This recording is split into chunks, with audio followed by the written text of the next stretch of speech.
Hi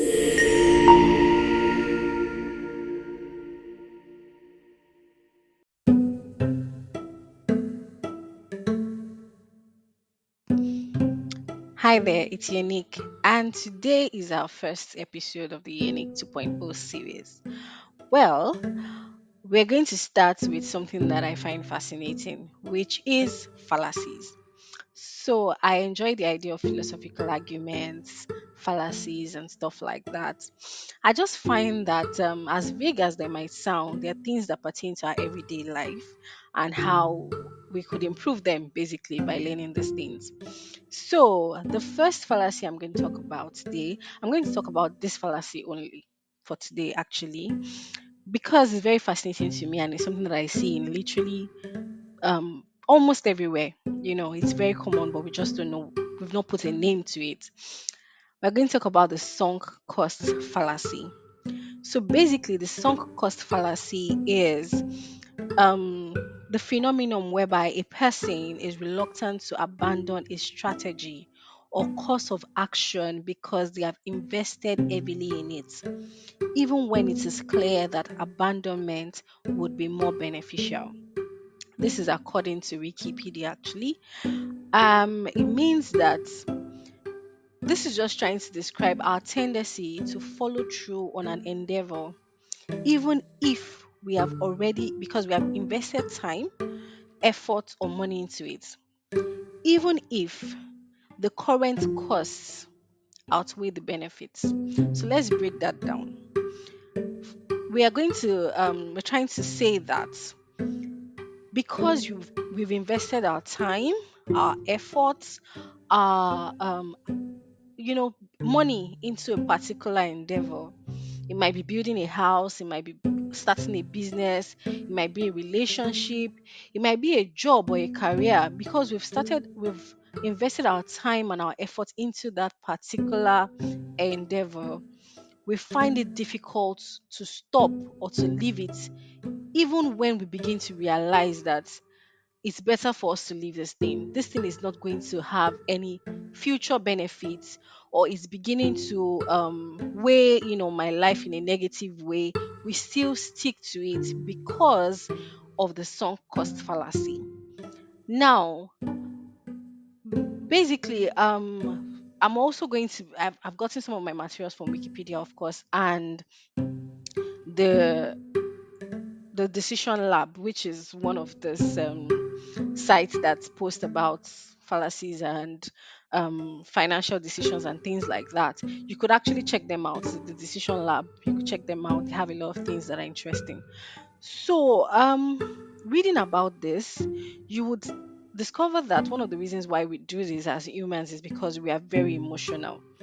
The idea of loss is more painful, is a more powerful emotion for us to process than the idea of a gain, which means that we feel worse off if we have lost. For example, you were just going on the road and someone swindled you of 100,000 naira. You feel so terrible. You think about it for a longer time than you think about maybe your family member just sending you 100,000 naira. The same equal amount for flexing. We are more attached to our losses than we are attached to our gains, which means basically that we would think more and be more pained by the idea of losing 100,000 than we would be as excited about gaining 100,000. The idea of gaining 100,000 seems cool, fun, it's very interesting. But as soon as you get the money, it almost like 2 3 days, your mind already assumes that, well, it's my money now, and that's cool. And you just forget how excited you are when you gained the money. But if you lose 100,000, a month down the line, you are still thinking about the pain of losing that money. You are still worrying about it, like, how was I so foolish? How did this happen to me? And we keep going on and on like that. This is one of the reasons why the sunk cost fallacy applies so much in our life and in the decisions that we make without us being conscious about it, because we are more emotional when it comes to loss than gain. The sunk cost fallacy, like I said earlier, it describes our tendency to follow through on an endeavor because we have already invested time in it. For example, you started a business with, like, say maybe 10 million naira. You opened a shop in a place where you think is very commercial. You stocked up your shop, you paid for this, you did all of that. 2 years down the line, you're obviously not seeing sales. You're obviously putting money from other resources into that particular business, but you're not going to stop, or rather, you're not even stopping, because you're like, no. But when I opened the shop, I invested a whole 10 million naira into it. How will I just throw all that investment away? No, I will stick to it. And you keep coming to the shop, you keep opening, you keep trying to keep the business afloat. The business is not working. You can see it. It is very evident that the business is not working. But because of the sunk cost fallacy and our emotional attachment to loss, we do you find it difficult to stop, to just say, okay, I'm done with this, I'll start afresh, because your mind keeps saying, I can't lose all this. I can't lose all the time that I've invested in this business. I can't lose all the money that I've invested in this business. And you keep going on and on and on like that till you're stuck in a place where you know that is not heading anywhere, basically. If you listen closely to my explanation and you think about it in relation to your life, you probably realize that, okay, maybe that career, that relationship, that friendship is actually not giving you what it's supposed to give. But because of this loss aversion that we have, you stick to it anyway.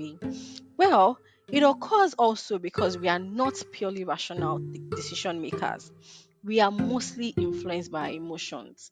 When it comes to buying things, loving people, making financial decisions, making family choices, and things like that, most of the time we like to tell ourselves that we are very rational thinkers. Oh, I married her because she's this, that. I'm getting this job, I'm choosing this job over this job because this, that. But most of the time, at the base of all those decisions is our emotions speaking to us. We just don't realize it. We are more emotion than we are rational. And we only try to rationalize our emotional um decisions after the fact. Now you've made the decision to stay in this place. And now when people ask you, you are trying to rationalize your decision. Oh, why did you choose to marry that girl despite this, that? And then you're like, no, I was being very rational because she could do this, she could do that, this, that, that. But at the base of it all, it was just your emotions speaking to you. Now, your emotion, because of your emotions, you've been able to rationalize your reasons. But at the base of it all, it wasn't a rational decision to begin with. So that is one of the reasons why the sunk cost fallacy keeps reoccurring in our lives, because we are not purely rational decision makers. We are often influenced by our emotions.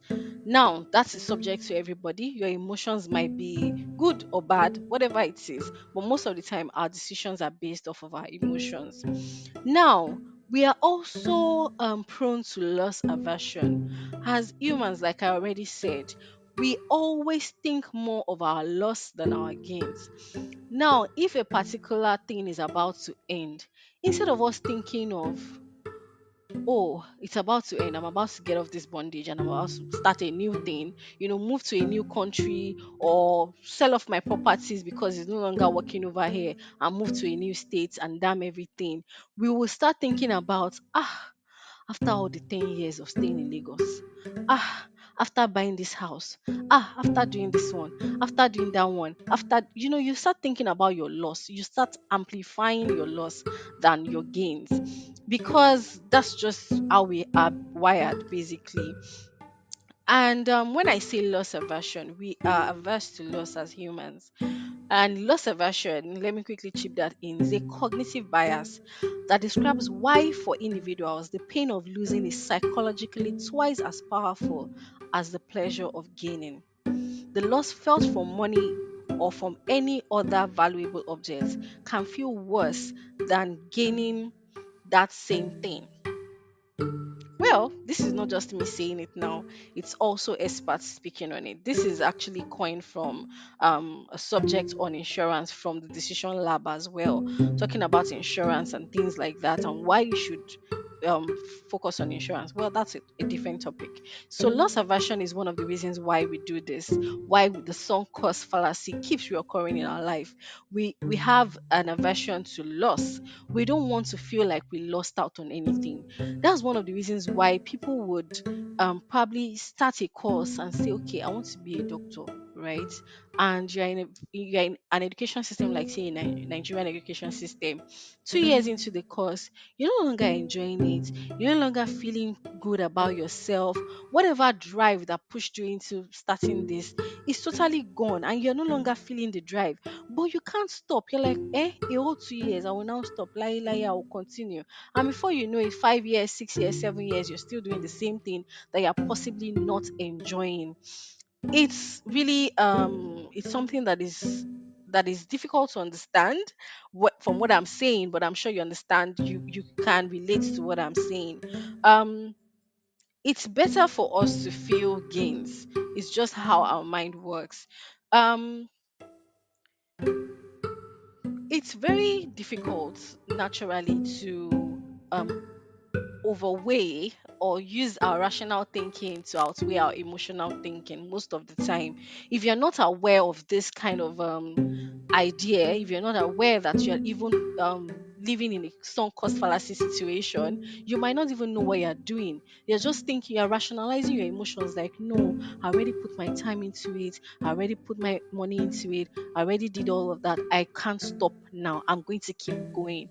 And it's all it can be a bloodline sometimes, thinking to yourself like, do I stop or do I continue? But at certain times in our lives, we have to be honest with each other, and we have to sit down with ourselves and have a conversation of and have a rational conversation. It is important to understand where you stand at every point. Every point in a business, in a relationship, in any decision you are making, any long term decision, you have to always have stop gaps where you sit down, analyze where you're coming from, how far you've gone, and the progression of your current actions. Okay, if I keep putting one million naira into this thing, it has not yielded up. I've put 1 million naira like 10 times. I've not even yielded up to 2 million naira, like cumulatively. Why am I still investing in it? Can I diversify? Should I add this? Should I call in investors? Do I need to stop? At every point, I think we need to take a stopgap, reevaluate our decisions, and start all over. It's never a crime to start all over. I think this is one thing I learned from my dad. He used to say it as a joke, but he always said that it's never too late to start over, that anybody can start at any point. I'm not sure you understood the impact of that statement, but it was very impactful. He kept saying it like, you can decide at 60 and say, okay, I want to go back to school. It's fine. You can start over at any point. And it's not just life, it's not just big groundbreaking decisions like that. It could be in small things, it could be in that business. You've been in that shop for the past 5 years, you've hardly made enough gain. Is it time for you to stop? Remove the emotional attachment you have to the business, remove the time it has taken you to invest in the business, and evaluate it from a rational point of view. Is it going to be profitable long term? Is it something that, oh, other people invested in it for 20 years before they saw a massive gain, and they are saying, okay, this is a good thing to continue investing on? Or people have been in this and they've always gone down the drain either ways, no matter how much they've invested in it, it never worked out. And then you tell yourself, it's time for you to stop. So at every point, I want us to be rational thinkers rather than emotional thinkers. It's very difficult because we have blockers in our minds that basically tell us, no, no, no, no, no, use your emotions first. But I would just like us to be more conscious of the fact, more conscious of this idea of sunk cost fallacy and how it pertains in our everyday life. In your friendship, in your relationships, most especially, I think in relationships, you've been in a relationship 5, 7 years doesn't mean it has to end in marriage. It doesn't mean you have to be with that person. If someone has been treating you bad for 5 years or 7 years, the person is not going to automatically start treating you well as soon as he puts a ring on it, right?